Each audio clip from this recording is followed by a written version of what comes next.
அப்பா அம்மாவை குறித்து அப்பா அம்மாவை கவனிக்கணும் அப்படின்னு சொல்லி தாய் தகப்பனை கனம் பண்ணணும் அப்படின்னு சொல்லி நீங்கள் நிறைய மெசேஜில் சொல்லியிருக்கிறீங்களே. அப்படி சொல்லும்போது இந்த அப்பா அம்மா பிரச்சனை பண்ணுறாங்க. இப்போ இங்கே ஒரு சகோதரி எழுதியிருக்கிறாங்க, பெரிய லாங் மெயில் எழுதியிருக்கிறாங்க. அதில் அவங்க தாய் தகப்பன் அவங்களுக்கு என்ன செய்கிறாங்க, எவ்வளோ கஷ்டப்படுத்துகிறாங்க அப்படின்னு சொல்லி அவங்க ஒரு பெரிய மெயில் அமைச்சிருக்கிறாங்க. நான் இந்த மாதிரி பல காரியங்களை கேள்விப்படுறேன். நிறைய பேர், அதாவது எப்படின்னு கேட்டிங்கன்னா, பிள்ளைகளை கொடுமைப்படுத்துகிற பெற்றோர், அதாவது திருமண வயது வந்த பெண்ணையோ திருமண வயது வந்த ஆண்களையோ அல்லது திருமணம் ஆனவர்களையோ வீட்டில் வச்சு மகனும் மருமகளும் பார்க்குறாங்க. ஆனால் அங்கே உட்காந்துக்கிட்டு மகனும் மருமகளுக்கு நடுவில் பிரச்சனை பண்ணுறது, அப்புறம் மக வச்சு பார்த்துக்கிட்டு இருக்கு மக குடும்பத்தில் போய் பிரச்சனையை பண்ணுறது.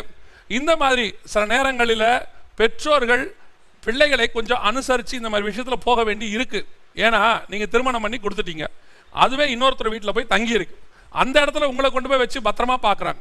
அந்த இடத்துல உட்காந்துக்கிட்டு நீங்கள் அவங்கள பண்ணுற டார்ச்சர். ஏன்னா இப்போ நிறைய மெயில்ஸ் பார்க்குறோம், என்னென்ன பண்ணுறாங்கன்னு சொல்கிறாங்க.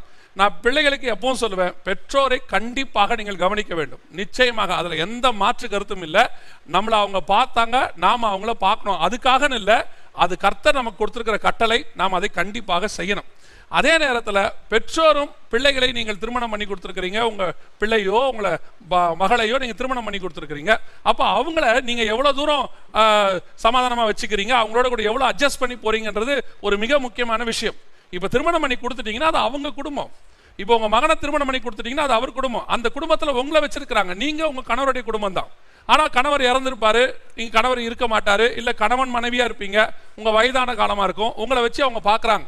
இன்னைக்கு இருக்கிற பிரச்சனை இல்லை, அவங்க எவ்வளோ காரியங்களை வச்சு பார்க்குறாங்க. அதை நம்மளும் கொஞ்சம் என்ன செய்ய வேண்டியிருக்கு, அட்ஜஸ்ட் பண்ணி போக வேண்டியதான் இருக்கு. சில அட்ஜஸ்ட்மெண்ட்ஸ் பண்ணவே மாட்டேன் அப்படின்னு சொல்லி நீங்கள் உட்காந்து அங்கே ரொம்ப பிரச்சனை பண்ண போனீங்கன்னா அவர்கள் வேற வழி இல்லாமல் உங்களை கொண்டு போய் என்ன செய்கிறாங்க, கொண்டு போய் இன்னொரு இடத்துல விடுறாங்க.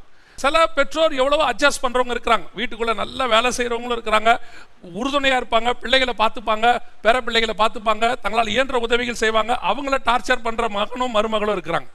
அதே நேரத்தில் அந்த கணவனையும் தாயையும் தகப்பனையும் நல்லா கவனிக்கிறதான மகனும் மகளும் இருப்பாங்க, மருமகளும் இருப்பாங்க. ஆனாலும் டார்ச்சர் பண்ணுற பெற்றோரும் இருக்கத்தான் செய்கிறார்கள். எனக்கு இந்த மாதிரி 2 வகையான சாட்சிகளும் தெரியுது. நிறைய பேர் என்ன சொல்கிறாங்கன்னா, நீங்கள் பெற்றோரை பார்க்கணும் தானே சொல்கிறீங்க, ஆனால் சில இடங்களில் இப்படி இருக்குது, இப்படி இருக்குது. இது எக்ஸம்ஷன் கேஸ். ஆனாலும் அவர்களை வெறுக்க முடியாது, ஆனாலும் அவர்களை தள்ளிவிட முடியாது.